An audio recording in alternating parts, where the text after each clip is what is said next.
This final page of Taizai has me so hyped right now. Because for a long time now, I have wanted to know the mystery of Esther Rosa. We know now that Zeldris is the brother of Meliodas, and it's kind of already implied that Esther Rosa is the brother to Meliodas as well, but it would be nice to get some confirmation in the actual manga. And this final page right here, Meliodas is in some serious fucking trouble. Like, it is beyond bad. Like, what I said last week that might be possible for Meliodas to do to win just got thrown out the window. Like, he's completely fucked. It's GG right now for Meliodas. Like, there is literally, at this time, I see no way Meliodas is really getting out of this. I really don't. But the main thing I want to look at right now is that the final page of this chapter implies that we are finally going to get a flashback to Esta Rosa and his connection to Meliodas. Now, let me dive into something in case some of you might have forgotten.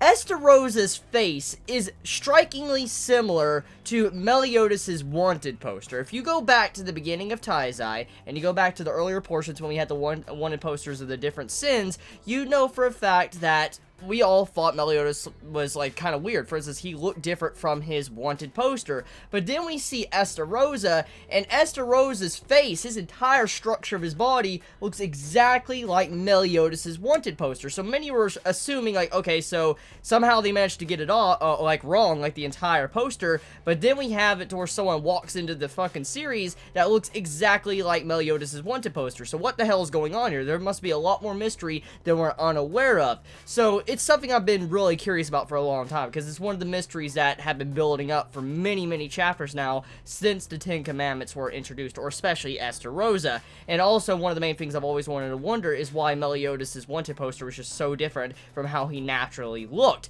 But anyways, we're going to be getting a flashback, because let me quote this right here. But why to go as far as to say he loves him, even though his face is painted in hatred?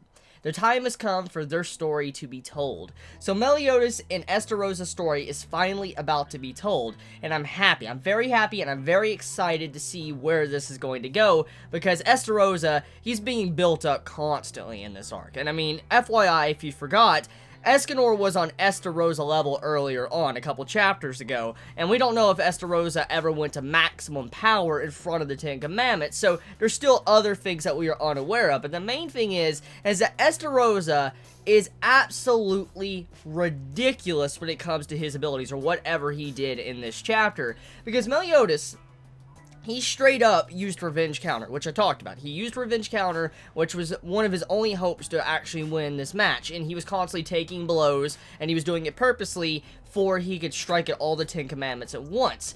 And because of this, it put Meliodas in the spot to where he's incredibly weak right now. For instance, his arm is gone, he's, you know, his demonic transformation's down, and, I mean, he's completely weakened to where he can't use any of his arms. I mean, he can't even move, probably, at this time, because of all the damage he took and all the magic power he just used. So, at this time, Meliodas is in the worst possible situation. But the power Meliodas used against the Ten Commandments is something we should not just brush aside. Meliodas used 30 times more magical power or strength than what he used against Hendrickson. Now, Hendrickson, he wasn't like an amazing, holy shit, like, strongest person ever since the introduction of the Ten Commandments, but it was still an incredible amount of power that Meliodas used against Hendrickson when he tried to kill him. And if you take a moment to think about that, this situation Meliodas used, all this magic power, at the very least is 30 times stronger than what he used against Hendrickson. Now, I don't know the exact estimates. Maybe some of you Chibits can do the math and go back to the chapters with Hendrickson and, you know, calculate the magic power Meliodas had. But for now, though, I'm just going to say that this right here, finding out that Esta Rosa can actually stop Meliodas' power like that with just one hand, it blows my mind. And I'm curious exactly what this means, because Meliodas, if this is like something that Esta Rosa could do and Meliodas knew about it, why did he continue to do Revenge Counter? Unless, you know, he thought they were unaware of Revenge Counter. Something else was going on. But whatever the case may be, just, you'd think Meliodas would have already understood. If Esta Rosa was already capable of something like that, that means that Meliodas was already doing a lost cause to begin with, so I wonder what his real goal there was, and why he was trying to do revenge counter, take all this unnecessary damage, if it was just going to get canceled out by Esther Rosa, which comes into the main thing I need to talk about. What did Esther Rosa do? Did he straight up just block the power with his hand and just held the power in his hand after it hit?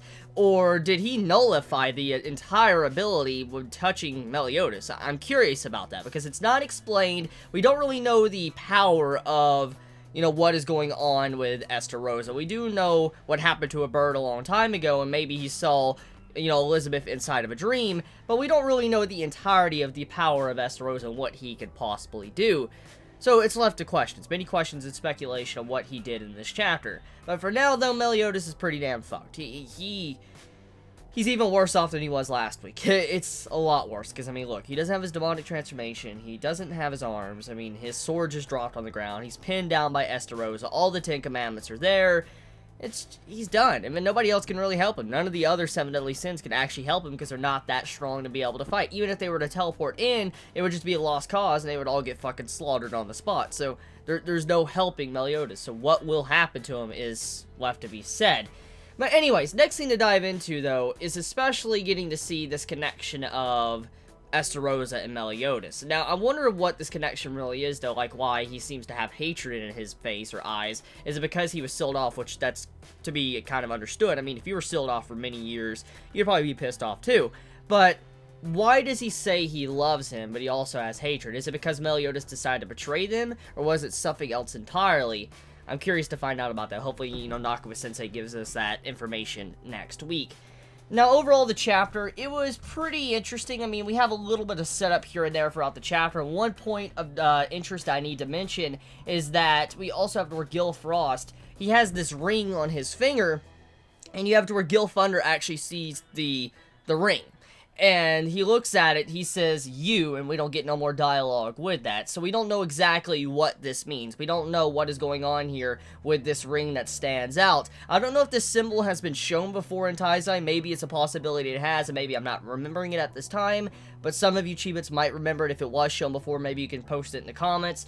But clearly something is going on with this ring, and as I've already discussed before, we already know that Zarathustra is up and missing. He hasn't appeared to Dreyfus to try to, you know, to contact him or attack him, so that would mean that Zarathustra is maybe still alive somewhere, and maybe, you know, Gil Frost here has some form of connection to Zarathustra being alive. That is a possibility. And another thing, too, is Dreyfus. Dreyfus seems to not be completely gone inside of Fraudrin, because Dreyfus actually came out and started crying, but then Fraudrin attacked Meliodas and didn't let Dreyfus have any word to speak. So, Dreyfus is still around. He still cares about Meliodas. He still remembers. He just needs to figure out a way to get out. Maybe there's hope for him yet. So let me know your thoughts in the comments below. You all have a wonderful day or night wherever you live. Please be safe. Chibi out.